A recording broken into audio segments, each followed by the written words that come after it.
आधुनिकता के इस तेज रफ्तार जीवन में हर कोई तनावग्रस्त है। यही वजह है कि देश में अचानक हार्ट अटैक से मरने वालों की संख्या में इजाफा देखा जा रहा है। फिर बात चाहे युवाओं की हो या बुजुर्गों की, हर वर्ग के लोग हार्ट अटैक के शिकार हो रहे हैं।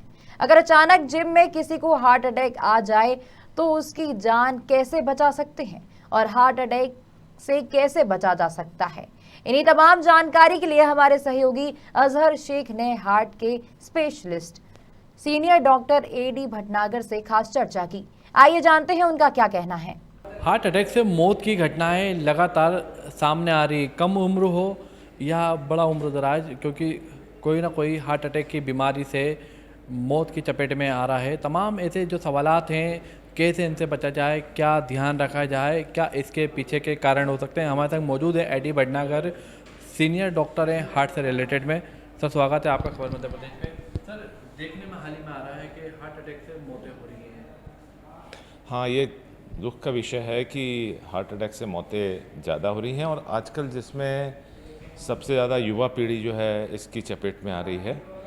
और कुछ हमने देखा है कि जिम में करते हुए कई बार बहुत सेलिब्रिटीज़ को भी हार्ट अटैक आया है और यंग लोगों को भी अटैक आया है। तो इस संदर्भ में मैं ये कहना चाहूँगा कि एक तो जिम में जो लोग जाएं वो अपने एकदम से बहुत ज़्यादा हाई इंटेंसिटी एक्सरसाइज ना करें और पहले अपने लिमिट पहचान लें कि हमें किस लिमिट तक करना है।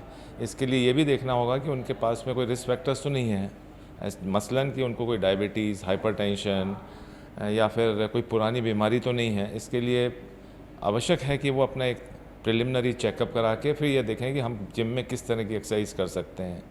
यही नहीं, मैं आपके माध्यम से ये भी बताना चाहूँगा कि कई बार ऐसा होता है कि जिम में वो जब अत्यंत एक्सरसाइज करते हैं तो एकदम से उनके हार्ट की धड़कन अनियंत्रित होती है, जिसके अंदर वो बेहोशी होती है और कई बार उनकी हार्ट रेट, दिल की धड़कन एकदम बंद हो जाती है। कई बार इमीडिएटली हार्ट अटैक भी आता है। तो आपके चैनल के माध्यम से मैं ये बताना चाहूँगा कि इसलिए इसमें प्रशासन को थोड़ा सा सजग होकर जितने भी जिम ट्रेनर्स हैं उनको 1 या 2 दिन की जीवन रक्षण प्रणाली के बारे में थोड़ा सा प्रशिक्षण दिया जाना चाहिए।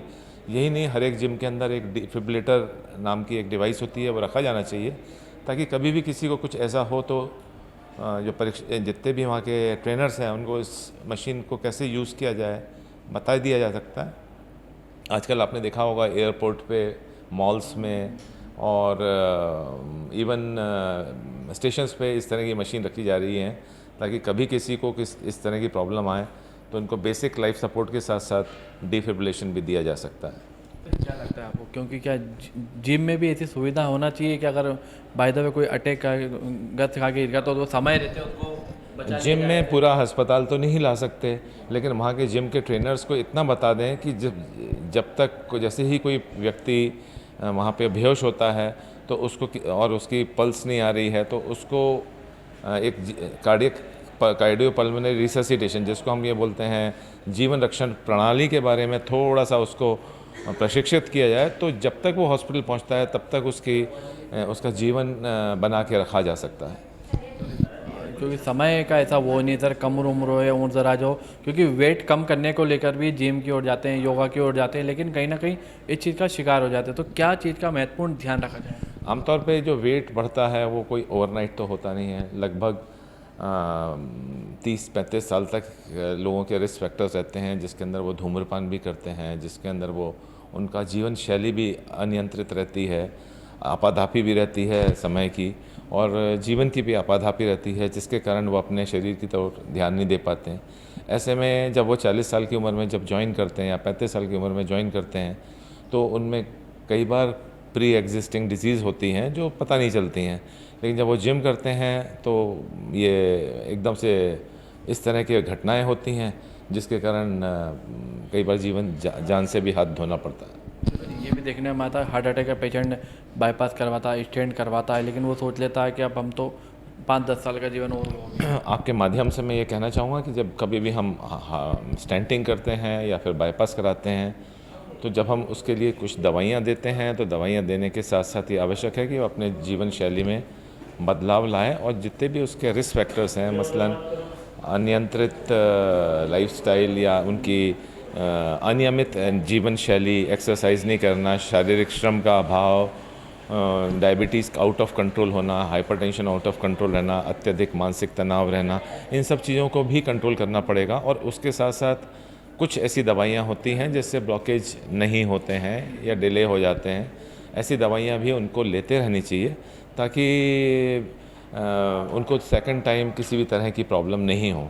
आमतौर पे ये देखा गया है कि मरीज को ऐसा लगता है कि बाईपास हो गया या एंजियोप्लास्टी हो गई है तो उनको हर एक चीज़ से निजात मिल गई है और अब वो हर एक तरह के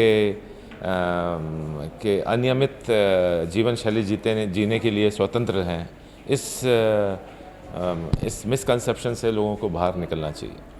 महत्वपूर्ण जानकारी, क्या आप ये उपाय बतला चाहेंगे कि कैसे महत्वपूर्ण ध्यान रखा जाए, क्या कुछ बातें होंगी? कुछ रिस्क फैक्टर्स होते हैं जो हार्ट डिजीज़ के या हार्ट अटैक्स के लिए होते हैं, और उसमें से कुछ ऐसे रिस्क फैक्टर्स होते हैं जो प्रिवेंट किए जा सकते हैं। जैसे अगर आपके परिवार में है हार्ट अटैक आने की टेंडेंसी, तो इसको आप बदल नहीं सकते हैं।